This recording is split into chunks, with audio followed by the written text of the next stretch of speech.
नमस्कार, स्वागत है आप सभी का मेरे चैनल अमृतवाणी में। आज मैं ऋषि युग्म का परिचय पुस्तक का अंतिम भाग लेकर आई हूँ। इस वीडियो में माता जी के महाप्रयाण के विषय में बताया गया है। तो चलिए वीडियो को स्टार्ट करते हैं। माता जी का महाप्रयाण। 4 वर्ष की आराध्य से दूरी की सीमा बंधन वाली परिधि टूट चुकी थी। लगता था कभी भी वे अपने आराध्य से जा मिलेंगी।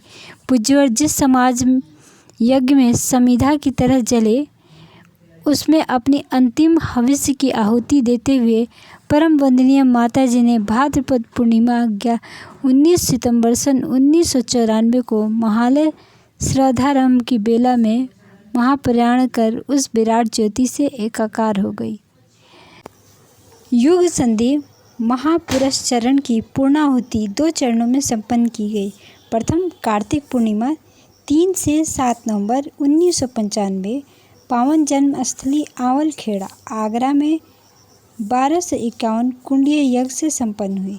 द्वितीय क्रमशः विराट विभूति ज्ञान यज्ञ लाखों दीपों के माध्यम से दिल्ली में अक्टूबर सन 2000 में संपन्न हुई। कार्तिक पूर्णिमा 7 से 11 नवंबर 2000 को 15 से 51 कुंडीय गायत्री एवं सृजन संकल्प विभूति महायज्ञ के रूप में गंगा की गोद हिमालय की छाया शांति कुंज हरिद्वार में संपन्न हुई।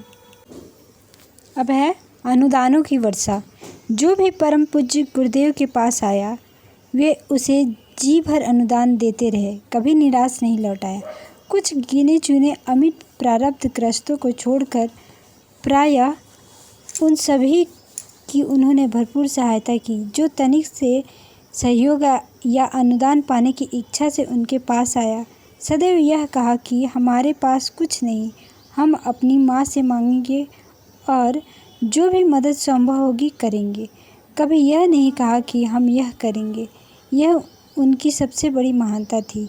प्रत्यक्ष सिद्धियों की चर्चा करने वाले को यह समझ पाना मुश्किल है कि उनकी अगणित सिद्धियों विभूतियों में एक यह भी थी कि वह जिसे चाहते अपना बना लेते थे। विकसित संवेदनशीलता, सहज औदार्य की वृत्ति कहें या जन्मजात संस्कार कहें, अथवा 24 महापुरस्चरणों की सिद्धि उसके कारण रहे। अब तक प्रायः 50 से अधिक शोध प्रबंध पूज्यवर के व्यक्तित्व कृतित्व पर विभिन्न विश्वविद्यालयों से प्रस्तुत किए जा चुके हैं और आगे भी होते रहेंगे। प्रशस्तियाँ एवं सम्मान। परम पूज्य गुरुदेव को लुधियाना पंजाब में सर्वधर्म सभा में लाइट ऑफ इंडिया की उपाधि 1964 से सम्मानित किया गया। संस्कृत परिषद के मानद सदस्य 1976 से बनाए गए। वर्ष 1988 में स्वर्गीय प्रधानमंत्री श्री राजीव गांधी ने सभी प्रांतीय सरकारों से आग्रह किया कि वे पता लगाएं कि किन स्वाधीनता संग्राम सेनानियों को अब तक सम्मानित नहीं किया गया। तब उत्तर प्रदेश सरकार ने भी खोजबीन की और पाया कि एक जाज्वल्यमान सितारे को उन्होंने पहचाना तक नहीं, जिसने यथार्थ में राजसत्ता के लिए नहीं, सच्चे अर्थों में भारत की आज़ादी के लिए स्वाधीनता संग्राम लड़ा।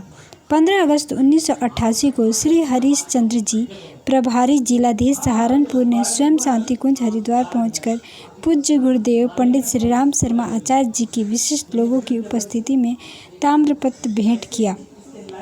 स्वाधीनता संग्राम सेनानी प्रमाण पत्र और पेंशन के परिपत्र प्रदान किए गए। पूज्य गुरुदेव ने सबका आभार माना। साथ ही उन्होंने तत्कालीन स्वाधीनता संग्राम सेनानी पेंशन अनुसचिव श्री अंबिका प्रसाद मिश्रा जी को भी लिखा। आपकी दौड़ धूप सफल हुई, स्वतंत्रता सेनानी पेंशन पत्र आया है। हम दोनों पूज्य गुरुदेव वंदनीय माता जी को रोटी, कपड़ा और मकान की सुविधा यहाँ प्राप्त है। फिर अनुदान लेकर क्या करेंगे? कहीं बाहर हम लोग जाते आते नहीं। ऐसी दशा में पास आदि की सुविधा भी अनावश्यक है। पेंशन राशि 401 रुपये है। इसे आप किसी सरकारी हरिजन सहायता कोष में समर्पित करा दें। यदि ऐसा कोई कानून न हो तो मुख्यमंत्री राहत कोष में उसे दिला दें। सभी सुविधाएं पूज्य गुरुदेव ने शासन को लौटा दी। पेंशन हरिजन फंड में दान कर दी।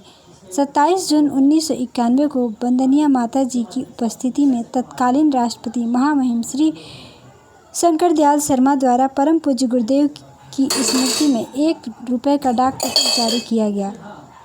भारत के तत्कालीन प्रधानमंत्री ने सन 1995 में परम पूज्य गुरुदेव की जन्मभूमि आवलखेड़ा में कीर्ति स्तंभ का लोकार्पण किया।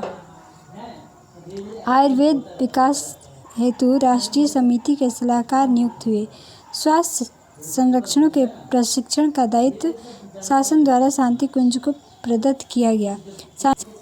शांति कुंज को शासन द्वारा नैतिक शिक्षा, व्यक्तिगत परिष्कार, स्काउट गाइडिंग प्रशिक्षण हेतु मान्यता प्राप्त है। राष्ट्रीय जलागम परियोजना का प्रशिक्षण केंद्र भी शांति कुंज को बनाया गया। राष्ट्र के 350 जिलों के 3600 ब्लॉक में भूमि और जल संरक्षण द्वारा विकास के कार्यक्रम, दीप यज्ञों के संचालन का दायित्व शांति कुंज को सौंपा गया। प्राकृतिक विपत्ति निवारण सलाहकार परिषद की शांति कुंज को सदस्यता प्राप्त है। तो ऐसा रहा गुरुदेव और माता जी का सफ़र, और इसी के साथ ही ऋषि युग का परिचय पुस्तक समाप्त हुई। मिलते हैं नेक्स्ट वीडियो में एक नए टॉपिक के साथ, नए पुस्तक लेकर के। तब तक अपना ध्यान रखिए, अपना ख्याल रखिए, और चैनल पे पहली बार आए हो तो सब्सक्राइब करें, और वीडियो पसंद आई हो तो लाइक करें, शेयर करें।